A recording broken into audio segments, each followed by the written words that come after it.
Hi, I'm Dwayne from Dekor, and in our series of how-to videos, we're going to show how to add that wow factor to your pool. We're going to put some lights around the perimeter here, and so it pops at night. So there's three scenarios for lighting up around a pool. One is, which is the best case, is during the build of the pool, where you can run your gray conduit, tee up where you want the lights, easy peasy. The second one is you're resurfacing your deck with tile or travertine, and the diameter of the cables are about 1/4 of an inch. So in that case, you can put them in the mortar when you're laying the tiles. Third is what we're doing today. The travertine tiles are in place. We're gonna drill through them, run our wires, and step you through that process. And tonight, we're gonna turn them on for that wow factor. So the lights we're gonna be installing around the perimeter of the pool deck here is our RGBW lights. Actually, these are what we call our paver lights. It's got a little 1.25 inch sleeve on it. We're gonna cut that down because it doesn't need to be this long. It's got a 2 O-ring seal. It's gonna be impervious to water. We're gonna have our repeater and also our connecting wires. The repeater is great because it allows for up to 250 feet string of lights without loss of color signal. So you're not gonna see any changing in the colors from the first light to the last light. Very important. All of them are gonna have our waterproof connector on it, so you don't have to worry about corrosion or anything else. And it's just these three components. All right, so far we're $2.30 into this project for tools. I chose the yarn here versus a snap line where around a pool, if it gets wet or damp, or step on the snap line, tough to see, so I chose this route. And then I'm 30 inches away from the perimeter of the cage here. Lighting is subjective. Not the 30 inches is what I like. Spacing is what you want, not what I think you want. So the night before, come out, wire up a string of 6, figure out the spacing that looks good to you, and go with it the next day. We're gonna finish this last line here. It's not really rocket science. I'm using some stones here to hold this in place. And this is our last run here of where we're gonna be installing the lights. Okay, we're at a point where we're gonna figure out where we're gonna drill our holes. Little pencil and paper exercise. All 3 segments are different lengths. So it just took a little trial and error. It's not gonna come out perfect, but you're not gonna be able to notice it anyway. What I was concerned about, it was the start of the pattern. I'm measuring off the drain here, so at least where it's close here, it's gonna be consistent. Just some frog tape, a Sharpie, and a tape measure, and put my work shirt on, because I'm gonna go to work. So we've finished marking where the holes are gonna go.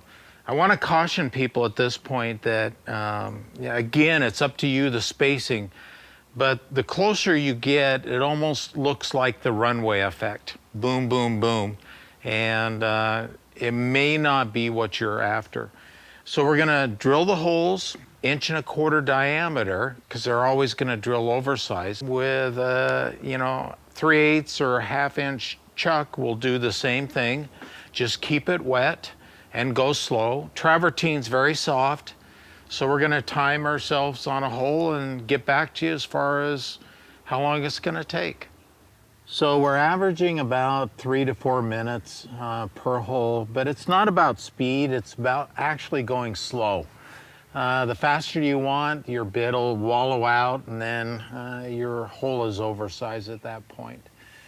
Even as slow as we're going to take up the gap between the tube and the hole with some RTV, and then let it cure overnight, and then tomorrow morning we're going to cut it off even with the travertine, and then it's going to be a nice finished look, followed by putting the lights in, and we're done at that point.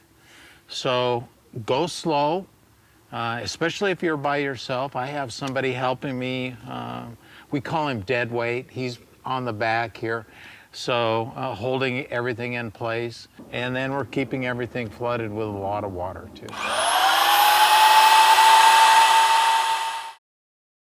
These are the light housings that the light's gonna go in. We've already drilled our holes at this point. So what I'm gonna do is I'm going to seal them in the drilled hole, let them cure overnight, and then tomorrow morning we're gonna cut them flush, and then we can install the lights. I'm using a silicone base, and what I'm hoping to do, it's a good color, should match, and it'll be waterproof. Not that it needs to be, I just feel better about it because we're around a pool. As you know, all the connectors are waterproof. So I've always been known as a person who overkills things. We're going to lay the repeaters and the wiring and the lights out, because later we're going to fire up everything. So it's kind of like a dry run before we put everything underneath the travertine. Make sure there's no issues, and we should be good to go. We made great progress today. We drilled the holes in the travertine, installed the light cups, and lastly, we wanted to do, just so we were good to go tomorrow, is we wired up all the lights, programmed the controller, and everything that you see goes underneath the travertine tiles tomorrow. So you wanted to make sure everything's good, and it is. Today is day 2 of putting the colored lights around the pool here in Florida. Balmy 93 degrees right now, so we're gonna talk real fast. So yesterday we put the light cups in, drilled the holes, potted them in place. All we're doing today is we're trimming them off with this trimmer. Just like that. We started about an hour ago, got 5 of the lights done. The only thing that we've done is we're under power, so if there's any issues at all, you know immediately instead of trying to fire it up when you're done and something doesn't light up. So always have the power on, lights are on. So we're nearing completion. We got 2 travertine tiles to put back in place. We started at both ends, kept the power on. All the connections are good. This last one, just to reiterate, we've got our weather-tight, weatherproof connectors, O-ring. This just makes it where it's never gonna corrode. And there you go. There you go. The most time-consuming part of this by far was pulling up the travertine tiles, relaying them, but the wiring, the lighting, it was a breeze. Easy, easy. So one of the last things that we wanted to go over is the control and transformer or power distribution. But we've got our Dekor transformer here. It's IP rated, it's waterproof.